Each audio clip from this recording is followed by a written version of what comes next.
Hello bachcho, let's see this question. The question says three concentric conducting spherical cell carry charge as follows: plus 4q on the inner cell, minus 2q on the middle cell and minus 5q on the outer cell.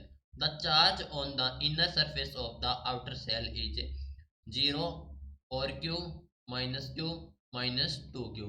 तो बच्चों कहा गया कि तीन concentric conducting spherical cell हैं जो कि carry करते हैं चार्ज प्लस 4q जो कि है इनर सेल के लिए, माइनस 2q जो कि है मिडल सेल के लिए और minus 5q on the outer cell. तो जो चार्ज होगा on the inner surface of the outer cell वो कितना होगा। So key concept for this question is key concept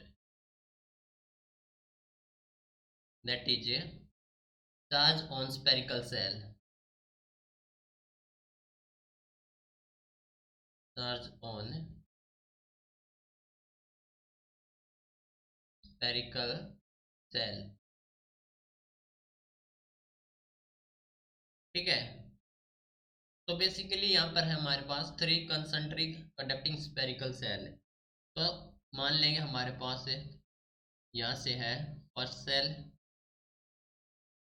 ठीक है, ये सेकंड और ये थर्ड। कुछ ऐसे हमारे पास है सेल्स। तो मान लेंगे हमारे पास है ए बी और सी। अब कहा गया है कि जो कैरी करती है charge as plus 4q on the inner cell, जो इनर सेल है उस पर जो चार्ज है वो है प्लस 4q। ठीक है, तो देखो क्या होगा यहाँ पर, इस पर जो हमारे पास ए के लिए है जो चार्ज है सरफेस पर वो है प्लस 4q, और जो इंट्रैक्शन के कारण जो चार्ज होगा हमारे पास है सेकंड सेल पर है वो क्या हो जाएगा, सेम मैग्नीट्यूड का लेकिन opposite, that is minus 4q। ठीक है, अब देखो जो -2q on the middle cell, जो मिडल सेल हमारे पास उस पर जो नेट चार्ज है वो है -2q। ठीक है, तो यहाँ पर है -4q। तो उसके लिए हमारे पास कितना चार्ज लगाना पड़ेगा, हमें नेट -2q चाहिए। तो दैट इज ये हो जाएगा हमारे पास प्लस 2q। ठीक है, जो हमारे पास है फॉर मिडल सेल,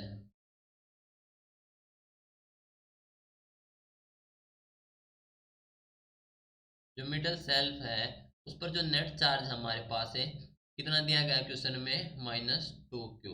ठीक है, तो इसके लिए क्या होगा हमारे पास है -4q है, तो इसको -2q चाहिए तो +2q हम अप्लाई करेंगे इस पर, तो कि ओवरऑल हमारे पास -2q हो जाए। ठीक है, अब देखो कहा गया कि -5q on the outer cell.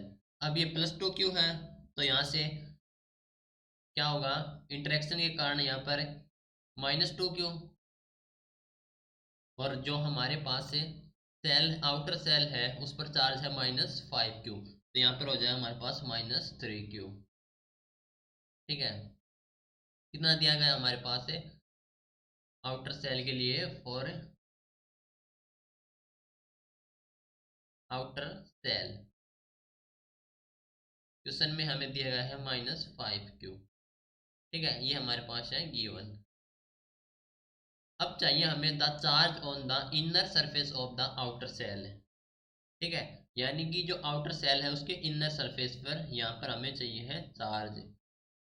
ठीक है, यहाँ पर हमें चार्ज चाहिए है, तो ये कैलकुलेट करेंगे। तो देखो सेल के लिए देखेंगे तो सबसे पहले सेल ए है, ए के लिए हमारे पास ये है +4q है, तो फॉर ए ही हमारे पास है +4q। ठीक है, सेल बी की बात करें तो सेल बी पर हमारे पास हो गया -4q, और ये आउटर हमारे पास है +2q। ठीक है, तो जो सेल बी पे हो गया हमारे पास है और all charge that is -2q। ठीक है, तो ये हो गया हमारे पास -2q, और जो सेल हमारे पास सी है उस पर हो गया हमारे पास है -2q और -3q, दैट इज -5q। ठीक है, -5Q। अब हमें चाहिए है the charge on the inner surface of outer cell. So the net charge on the inner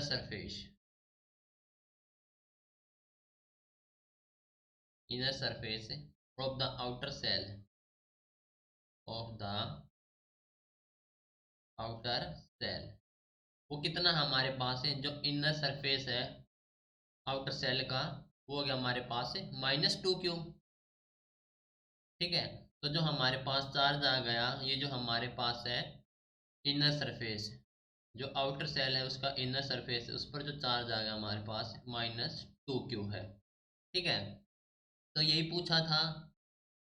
तो जो चार्ज आ जाए हमारे पास से वो आ गया -2Q। ऑप्शन देखेंगे तो हमारे पास ऑप्शन डी हो गया correct answer. Right, so this is your final answer. Hope you understood it well. Best of luck.